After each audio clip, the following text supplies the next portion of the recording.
Hi everyone, in this video I want to talk a little bit about the year 2017.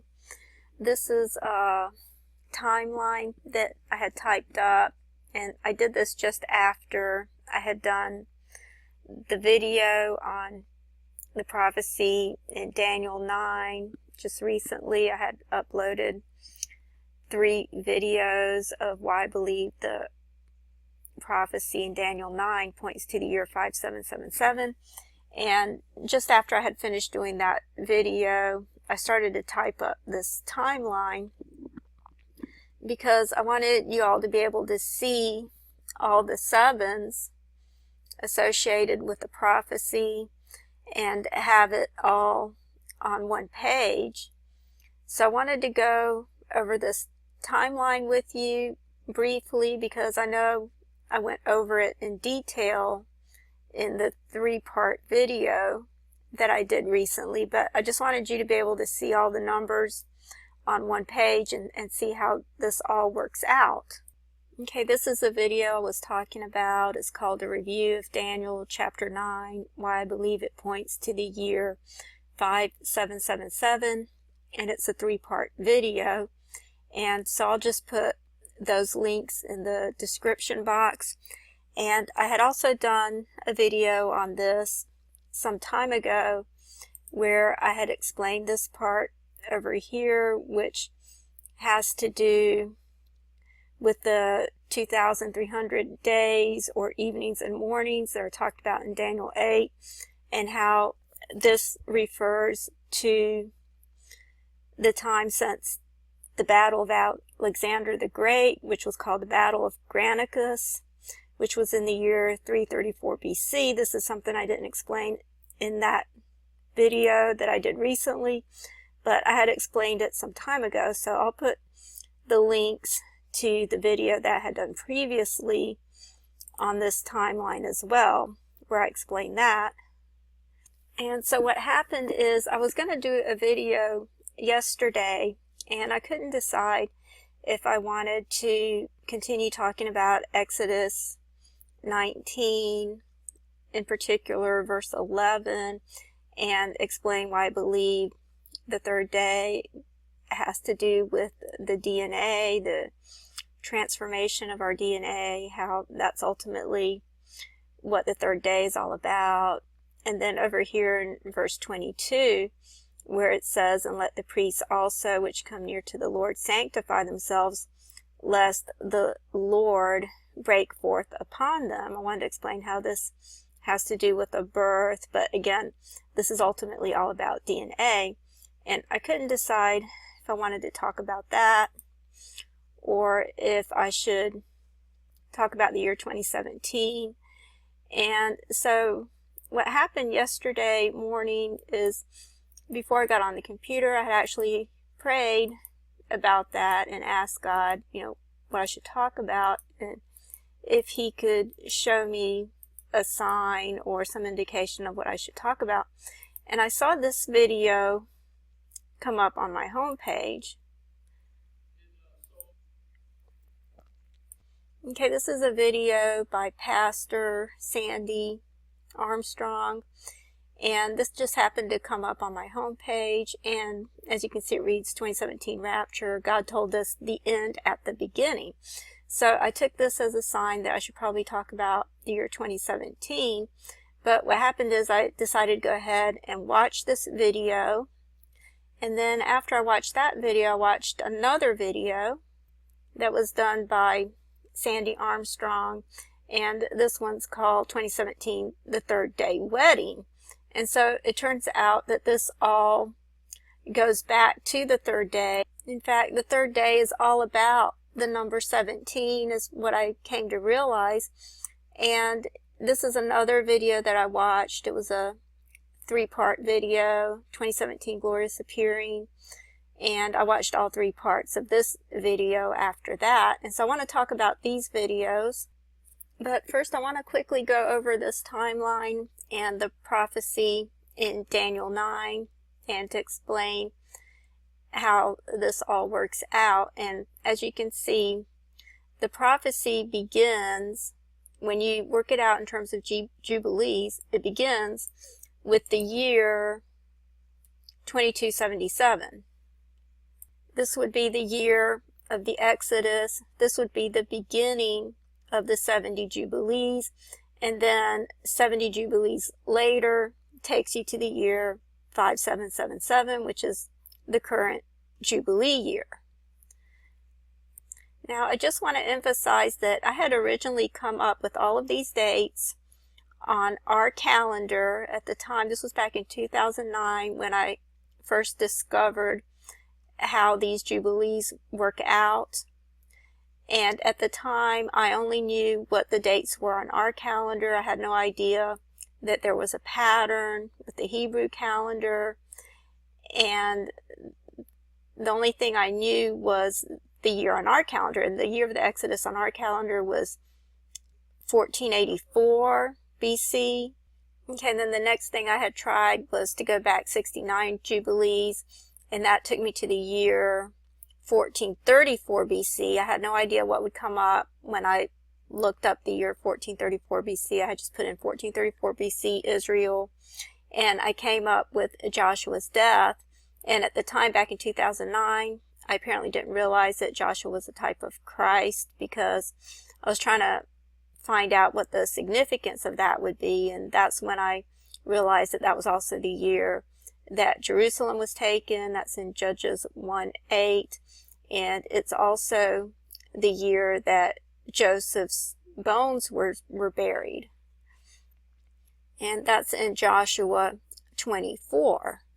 And so that was significant because that indicated the coming into the promised land and the formation of the state of Israel. But what should have been obvious at the time was that after 69 weeks or 69 Jubilees is when the cutting off of the Messiah is prophesied in the book of Daniel. And when you work it back 69 Jubilees, you get to Joshua's death, the cutting off of Joshua, which is a type of the Messiah. Okay, then when you go back 49 Jubilees, takes you to the Hebrew year 3327, which on our calendar is the year 434 BC. And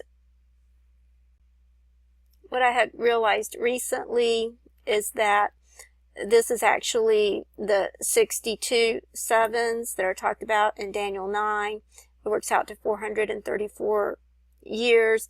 And then when you go back 434 years from the time of Nehemiah, which was 434 BC, the building of the wall, it takes you exactly to year 0, which is actually the year 1 AD, because they didn't account for the year 0 when they changed the calendar. So it takes you to 1 AD. So it takes you exactly to the birth of Christ. Okay, so that would be the year 434 BC. It's talked about in Nehemiah 2, but it was actually in the 32nd year of Artaxerxes that the wall was dedicated. If you go to the book of Nehemiah and you go to Nehemiah 12, it talks about the dedication of the wall, and you see that it just so happens to be mentioned in verse 27, and it says here, and the dedication of the wall of Jerusalem. So this is when the wall was dedicated. And then when you go to the very next chapter, which is chapter 13, which is the last chapter in the book of Nehemiah, that's where it talks about Artaxerxes' 32nd year, in the 2 and 30th year of Artaxerxes, king of Babylon. So it was just before Artaxerxes' 32nd year that the wall was dedicated. And that's in verse 27, where it talks about the dedication of the wall of Jerusalem. Okay, that just so happened to be Hebrew year 3327. And so within that, you can see the number 32. This was Artaxerxes' 32nd year. So you see the number 32 within the Hebrew year 3327, which is the year that the wall was dedicated. in 434 BC, the 32nd year of Artaxerxes, which works out to year 0, the birth of Christ. And so this marks the coming of the Messiah when Jesus was born, as was mentioned in Luke 2:11 and Isaiah 9:6. And I don't think these numbers are by accident either, because that's what Jesus came to do. He came to fix the problem with our DNA, the right side up, upside down problem with the DNA. So it's interesting that it comes up in those verses. Okay, so this is how the prophecy works out in weeks of years, and I'll also explain this one over here, which is how it works out in weeks of years to the Lord's first coming. But that year, 3327, also works out in terms of jubilees, and that's actually 49 jubilees back, which is 7 sevens. It takes you to the building or the dedication of the building of the wall in Nehemiah 2. Okay, so when you work out the prophecy in Jubilees, 47 Jubilees, takes you to the Battle of Granicus. That's the Battle of Alexander the Great. That's where the prophecy begins in Daniel 8 with the ram and the he-goat when they clashed together. This was the Persian and the Greek Empire. And this takes you to the year 1967, 46 Jubilees later, takes you to 1967, when the sanctuary was made right. The holy place was given to Israel. They retook Jerusalem. So the sanctuary was restored. And then the prophecy in Daniel 8 goes on to talk about the last end, which would be one more Jubilee, which takes you to the year 5777, the current year. Okay, then when you go back 100 years or 2 Jubilees back, takes you to the Balfour Declaration. This is when it was drafted. It was drafted in August of the year 5677 on the Hebrew calendar. So adding the 100 years to that takes you to this current year. And then, of course, this was 1967. The Hebrew year was 5627. And then adding 1 Jubilee to that takes you to this year. Okay, when you work this prophecy in weeks of years, if you go back to 457 BC, which was the 7th year of Artaxerxes, it's the decree that's recorded in Ezra 7. So you see all the sevens here, 457, Ezra 7, 7th year of Artaxerxes. And then you add the 483 years to that, takes you to 27 AD. And of course, it's in verse 27 that it talks about confirming the covenant, which is what this prophecy is ultimately about. So when you go back to the beginning, it takes you to the Hebrew year 2277, and then the coming of the Messiah takes you to the year 27 AD.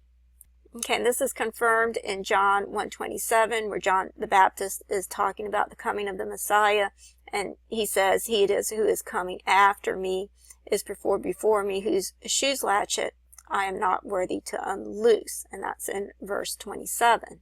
Okay, so this prophecy is all about the number 27 and 77. You can see that number come up several times. This is a covenant with many, 7227. The Zebah, the sacrifice, is 2077, that Jesus caused to cease. And the midst is 2677. So you see this number throughout the prophecy.